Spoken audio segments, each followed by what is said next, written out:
But let's talk, shall we, Ben, about Brexit. The Northern Ireland Protocol, Article 50 and all the rest of it. What is actually going on inside the office of Rishi Sunak, I think, is a question for everybody. Well, I mean, Rishi Sunak has obviously had a tilt at trying to resolve the Northern Ireland Protocol. But like his predecessors before him, he went off to Brussels, or James Cleverly went off to Brussels and tried to do a deal without actually carrying with them the leader of the unionist parties, and most particularly, of course, Sir Geoffrey Donaldson, who was kept in the shadows of the negotiations. And when he tipped up in Belfast, sort of relatively unannounced last Thursday, to try and prevail on Sir Geoffrey to get him to buy into these new terms, surprise, surprise, Sir Geoffrey wasn't in agreement. And the fundamental reason, why he wasn't in agreement was because the protocol is not a matter simply of smooth trade between Great Britain and Northern Ireland. That's a very important aspect. But more fundamentally and crucially, it's a matter of removing EU laws, i.e. foreign laws made by a foreign legislature, enforced by a foreign court, from British territory. Forget about the fact that it's Northern Ireland for a moment. There is part of the United Kingdom which is under the jackboot of EU jurisdiction. Now, that is unacceptable for any sovereign state to have. There's no way, for example, France would allow British laws to prevail over Normandy and for the British Supreme Court to be the ultimate arbiter of disputes in Normandy. It just wouldn't happen. And Rishi Sunak is not even beginning to attempt to address that fundamental issue. They did talk about interceding UK courts below the European Court of Justice, but that doesn't remove the European Court of Justice's authority. It just kind of masks it a bit.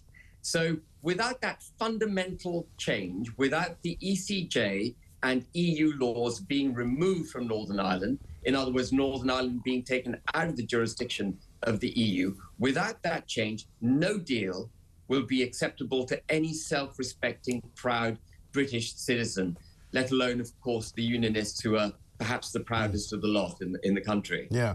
Well, an awful lot of people say to me, Ben, and I'm with them, surely this is a very simple problem to solve. The solution is all there for all to see. It's basically to say to the EU, Northern Ireland is part of Britain. It's not part of the EU. Like it or lump it. That's the way things are going to be. If you want to erect some kind of ridiculous border along the island of Ireland, then you go ahead and do so. But quite frankly, there won't be any trade going over it, because there isn't any trade that goes from the north to the south. It doesn't exist. So you do whatever you like, and we will see you tomorrow.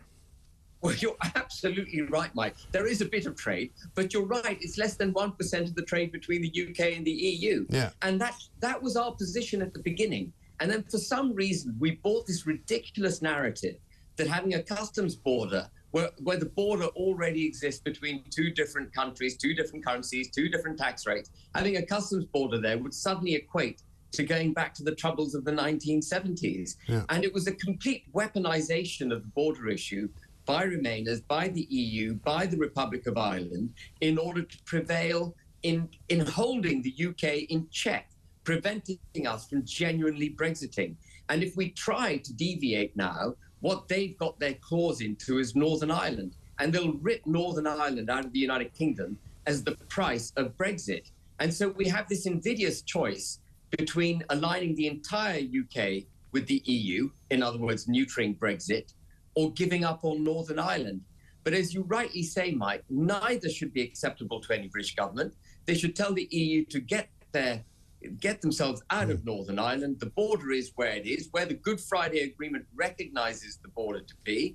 And if they want to put up checks, it's up to them. By the way, they are now saying they can make the transmission of goods from Great Britain to Northern Ireland, that border, invisible. Yeah. Well, if they can make that border invisible, they can make the border between Northern Ireland and the Republic equally invisible. Right. In fact, it's much easier because, as you also said, Mike, there's close to very little trade, close to no, I wouldn't say no trade, but less than 1% of the trade between the UK and the EU is across that border. Yeah. It's a rounding error.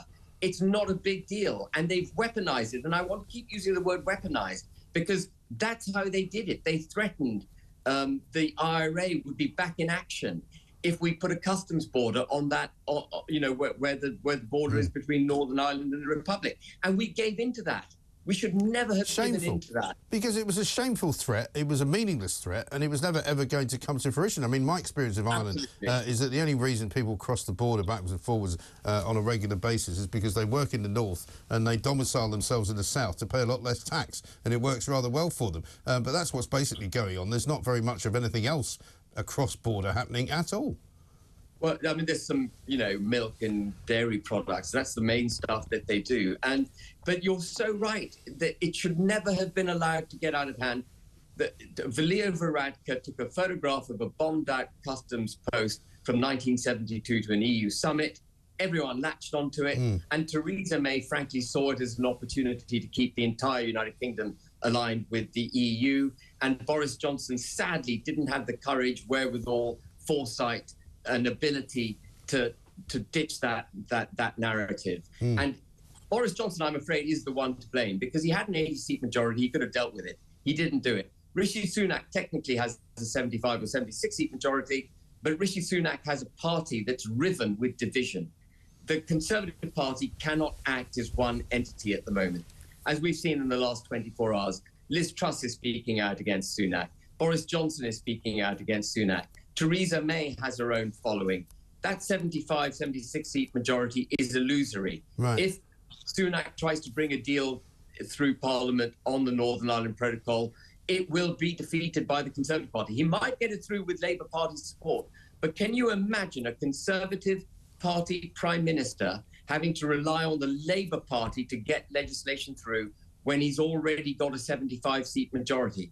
That would be the death knell for his government. And actually, if he was being honest, he would now call an election, because he knows he can't get any meaningful legislation through Parliament. He doesn't have the command of Parliament. Well, this is the trouble. And I mean, at the end of the day, people are now starting to try and sort of brief journalists that, times have changed since 2016, times have changed since 2019. People are now more willing to accept a kind of softer Brexit. Absolute tosh, rubbish. People who want Brexit wanted it in its original form, not some kind of watered-down version that Rishi Sunak thinks will be OK with old von der Leyen. That's not going to be where we want to go. Mike, we never got Brexit. What it said on the ticket when we voted was, do you want the United Kingdom to leave the EU? Well, we've left Northern Ireland behind. The United Kingdom has not left the EU. Yeah. Boris Johnson, in the famous Tory party manifesto, page 5, said the country would leave the EU as one United Kingdom. We didn't. He said we would take back control of our laws. We didn't. We've got the ECJ and EU laws all over our statute books. He said we'd take back control of our borders. We haven't. We've partitioned the country with a border down the Irish Sea, and we can't control the border of, which faces France. He said we'd take control of our fish. We haven't. We've got French fishing boats all over our waters, electrifying our fish, dredging up the bottom of the sea, damaging the environment terribly in order to get their pound of flesh, if you like, out of the United Kingdom's wonderful natural resources that are our fish. I mean, the whole thing's been a disaster. We haven't had Brexit. And to those people who say Brexit hasn't worked, I say we never got Brexit. And what isn't working is the lousy deal that Boris Johnson foisted on the country.